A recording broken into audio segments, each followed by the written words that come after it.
Welcome to Super Seller Sunday. Today we have Nancy Yanasek with us, and she's like super kind of techie.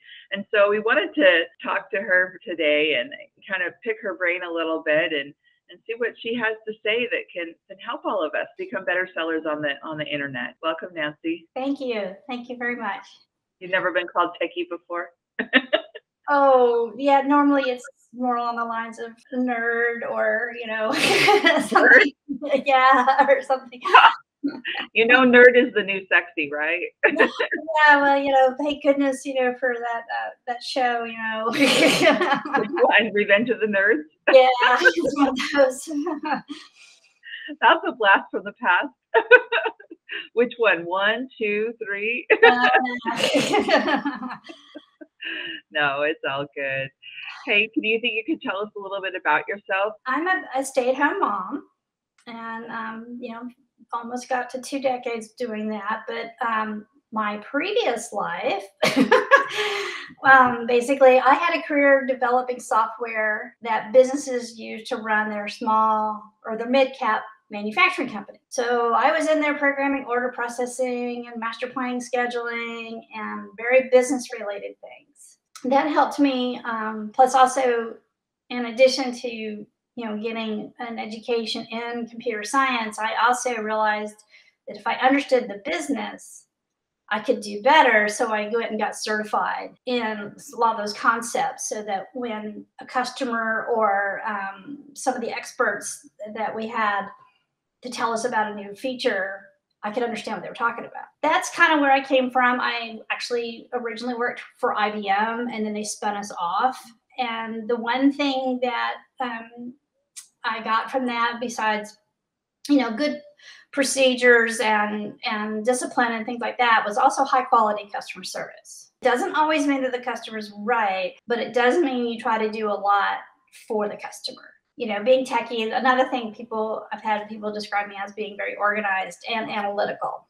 To do software development and also to shoot bugs, which means to find them and fix them, you've got to be very analytical. How do you feel like your computer background or your technology background has helped you with the online selling? A couple of things. When you're programming, you really pay attention to details. When I'm doing things on Marketplace, I'm paying attention to details such as I noticed, when you look at listings on mobile, only about the first 10 to 12 characters of the title show up. So those first 10 to 12 characters are really important.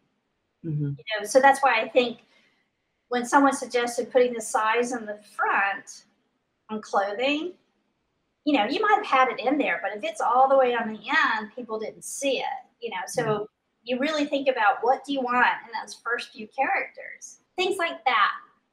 Or the fact that I noticed in the summer that orders would disappear from pending payouts and then would show up 1 to 3 days later under a payment. And I'm like, they actually disappeared. And I noticed that. And when I first noticed it, it was like, okay. But then it reappeared and then it happened again. And then it happened again. I'm like, okay, this is how it works. I'm not sure why. But this is makes me a little nervous. Yeah. So, and then my analytical skills, trying to understand the algorithm, trying to think, how do I think this is working? They probably don't know. I'm going to make a guess. So it's just those types of skills are because analytical also is like in some of the debugging too. It's like you're trying to figure out how did this come about or what all may be influencing what's happening. Or what's a workaround. Yes. To be able to make something work, Yes, exactly. Because they're just humans that are programming these things. And so even if the humans, have this complex way of making something happen, there's always sometimes a backdoor way around that you can figure out that they didn't realize that you can make something work, Oh, absolutely. Yes. Absolutely. I remember one time I was trying to do the tax return and TurboTax would not let me do something. I went to my sister, who is a retired accountant, and even though she was stunned that it didn't work, she actually did think of a way. She was like, try this and see if you can get, and sure enough, I was able to get in the back door, But the other thing I would say too, from programming, I've been working really diligently on something and not realizing that some program over here was doing something and we went after the same data. We were like us making assumptions about the data, or I'm like working on it, and then all of a sudden they like came in and they did something, and so it's programming is also a very community type of thing. You have to know what everybody else is doing, and you're all in agreement. And Yep. nowadays, software development is done so quickly. It's called agile, where they put out little tiny, I wouldn't say tiny, but small increments of adding things and all. That's why you sort of see something, you're like, well, it does this, but it doesn't do this. And that's obvious. Well, that's not how it works anymore. They've just changed the model because they're convinced that if they keep giving you a little bit, a little bit, a little bit, you'll keep coming back for more. Because people won't hang around for the really big thing to come out. So a lot of that type of thing. So sometimes it also helps me understand what I can reasonably expect. Do you think that because of how it takes to program, if they're not communicating correctly, they would just send out a little bit, because they have to make sure that part's perfect before they actually implement it and make it work? Theoretically, yes. But I can tell you, even from the old days, you would sit there and you would be asked to do something, and you do it, and then you find out that they promised the customer so much more. They presented it, or, just like I think they announced, right, that you were going to have the returns are going to be required, returning of the item and all. And some people actually see that happen, but a lot of them haven't. And also, I don't know if they presented it that returns will now be required when it was actually returns will now be required under these circumstances. And that part got left off in the announcement. So, there's plus also, you'll be working on something and then you'll get pulled. Oh, we've got this crisis. We have this huge fire. And then you come back and you're like, okay, what was I doing? Or where was I? And why was I doing this? And, in the code. Unfortunately, there's that. And then there's also the thing of, well, I was doing this. Yeah. And you didn't realize the ripple effect. I mean, I've been there. I've experienced it. I've troubleshooted it. I've stayed until 1 a.m., 3 a.m., 5 a.m. trying to get it fixed, So that's why I became a stay-at-home mom, because that doesn't work with having a family, staying until 5 a.m. The programmers that I know put in just crazy amount of hours into their jobs. Also, you have to think of, like I think I've mentioned in one of our Teen with the T, I think the marketplace is the code for that is all inside the Facebook app code. I mean, it's just all one big thing. And so one thing also you have to understand, especially if you have something this big, a lot of times you have a person, well, he really knows this part and she really knows this part. And so there's a problem with this part, but he's on vacation. So you're going to have to wait for him to come back because nobody else really knows how to, really wants to get in there. And they're willing to wait because they know if somebody else gets in there, they can actually create a bigger problem and a bigger mess. So it depends. I mean, they make the call. Sometimes they're like, we don't care. Get in there, figure it out, fix it, and you're doing your best, but you don't always know it as well as the person who's out or they're out sick. To some folks, you'll feel like I'm making up a lot of excuses for them. And I'm really honestly just trying to relay, having been there, what it's like. Yeah. Really. I think that's great because to have a back-end perspective is so helpful for a lot of people. How they have their things set up is sometimes extremely very confusing. Like what you were talking about as far as the returns go, they have a protection plan. The protection plan, a lot of times people are getting paid for products and their hands are up in the air like, oh my goodness, I got a return. But what they don't realize is the buyer got paid back their money and you also got paid. Yes. And they don't know how to look at the platform to be able to tell whether or not they got paid. So I still find that confusing. I mean, I have not gotten involved with that. The returns, the refunds that I've done, I have done. But when I hear people describe that and I think about it, I'm like, how do you know? How do you kind of, how can you tell, And so I get that. What is your favorite part about selling online? And don't say about our group. Well, that I'm really so glad I joined this group last summer. I really am. I would have to say for me, it's when I make somebody happy. When I've learned I really made somebody happy. And knowing that something is actually going to get reused and not end up in a landfill. One quick story I have is that I had posted a game, and this gal messaged me that her family was at a relative's house, and they had this game, and her little boy, which I'm envisioning, he's like 3 or 4, because I knew the age group of the game, fell in love with this game that they had. And the reason why they were there was a grandfather's funeral, which is a sad thing, but this little kid found some joy during that time. So she starts looking to get a copy, and all she's finding is plastic. And then somebody said, have you checked Marketplace? And she happened to check, and there I am with an old wooden version. And so she bought it, but she was just so happy, the little boy was playing it all the time, and all of them were happy then. I guess I've been really fortunate. I've pretty much have had pleasant interactions. I've had a couple contentious ones or whatever, but I've somehow been managed to be able to diffuse it and move on. Either handle the situation and just let it go, or refund them, or somehow talk to them. But so that's why I like it. Plus, it's also a good feeling, just like, wow, this stuff, I'm getting stuff, moving 10 pounds of Halloween stuff. Yay! Well, let's talk about your spreadsheet that you sent me. As I've been selling, and then also I think this is joining this group, I got some insights and all. I started to understand how it goes about calculating. So what I do, I try to think of worst case, right? So worst case is the buyer's going to pay for the shipping, the buyer is going to have sales tax, and then obviously I'm going to have to buy some packaging materials to ship it. So that's worst case. In my spreadsheet, I've been tracking the sales tax, but I've also been calculating the percentage. And so then I then did an average. So I have this national sales tax average, right? It doesn't cover everybody. Every time you say, oh no, it's, this state, the person's from this state, God knows how much the sales tax. But then sometimes I've been surprised because that particular state doesn't charge sales tax on clothing. Mm-hmm. And Facebook's handling all that, but sometimes it comes in pretty high. What I do is I take the cost and I add in shipping that the buyer's paid for, because what I'm trying to figure out is probably what would be the maximum Facebook selling fee. That's what I'm trying to calculate. And so I've done this whole formula. So then it's like the cost of the item plus the sales tax. Right. If you buy an item and you've paid sales tax, that is also part of your cost. Meaning, like if I buy it at Goodwill in Texas and I pay Texas sales tax, that's part of the cost. It's the price of tax plus the Facebook selling fee plus whatever packaging. So a lot of times for me, it's just a flex mailer. And then I have basically a floor of this is how much is probably going to, and again, it could be like free shipping kicks in, then the Facebook selling fee will be a little lower. Or if they don't have sales tax, it'll be a little lower. But I'm thinking worst case.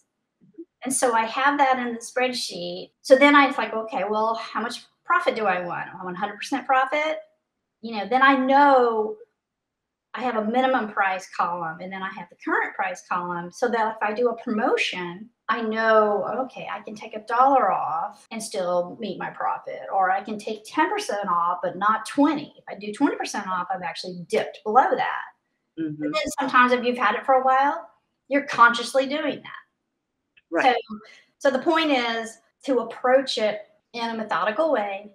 This is probably what the minimum, what it's going to cost to sell this, all the costs. So that, unfortunately, and I've talked to some other small business owners, and this is true, a lot of people go, oh, I only bought it, I spent $3 on this item, that. Yeah, and it cost you this much, plus this much, plus this much. So it actually costs $4. Right. So you're sitting there, and so the person's like going, well, I bought it for $3 and I sold it for $6. I made $3. No, you made $2. Right? I mean, right, so right. You want an honest idea, and you've got to consider all that. What is all, so like I don't consider the mileage to go to the post office, and I don't consider other things, running the electricity, the internet, all that. I don't do those because I kind of look at those as being more of, right, those are going to happen. But you could. But many accountants will tell you that there's a lot of people who run business who make a profit despite their actions. Like they have no idea. They're so out of control.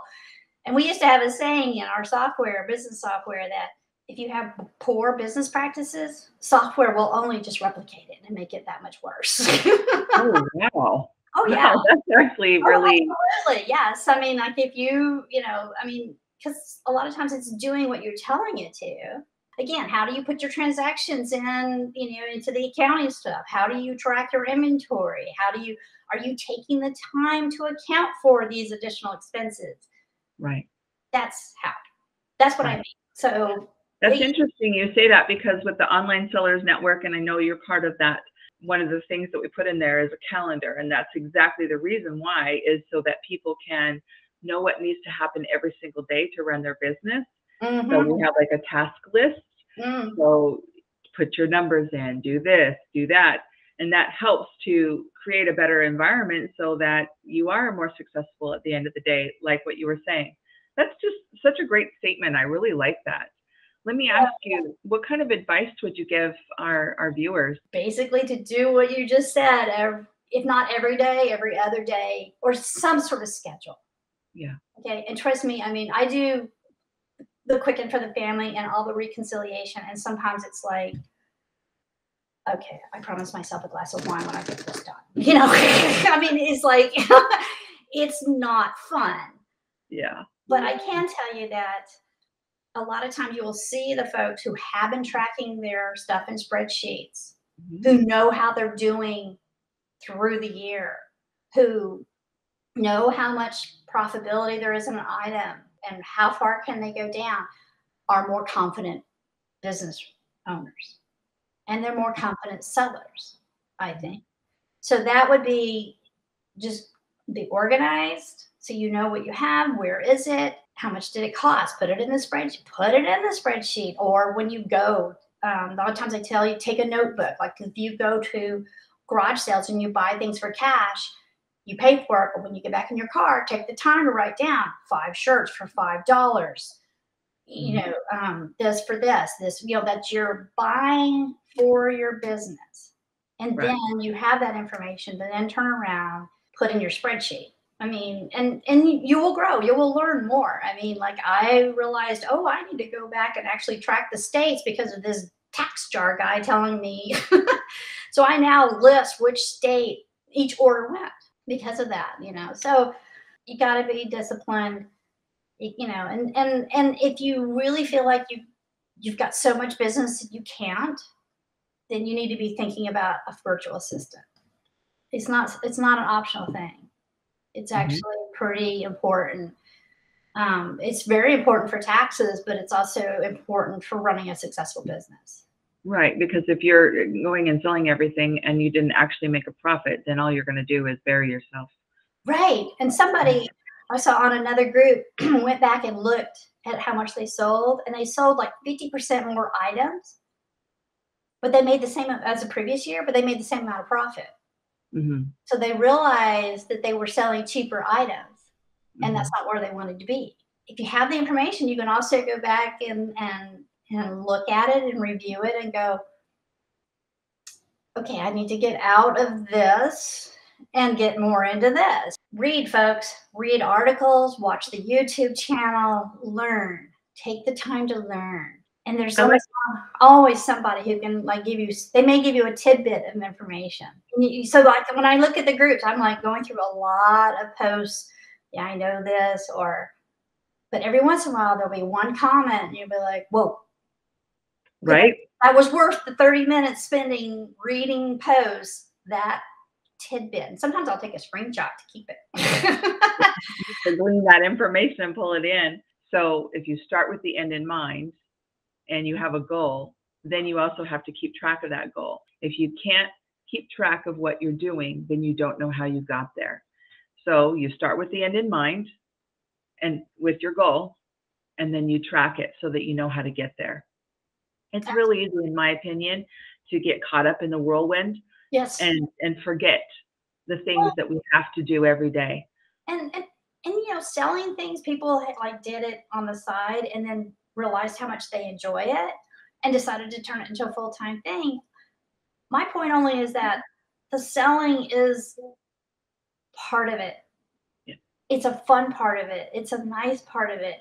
can be a frustrating part of it. But there's also stuff that happens on the sides that you have to, you have to do. Thank you so much. Well, thank you so much for having me. Yes, yes. If anybody wants to get a hold of Nancy, I will put her information below so that you can get a hold of her. If you're in the group, you can always DM you. DM me through Messenger.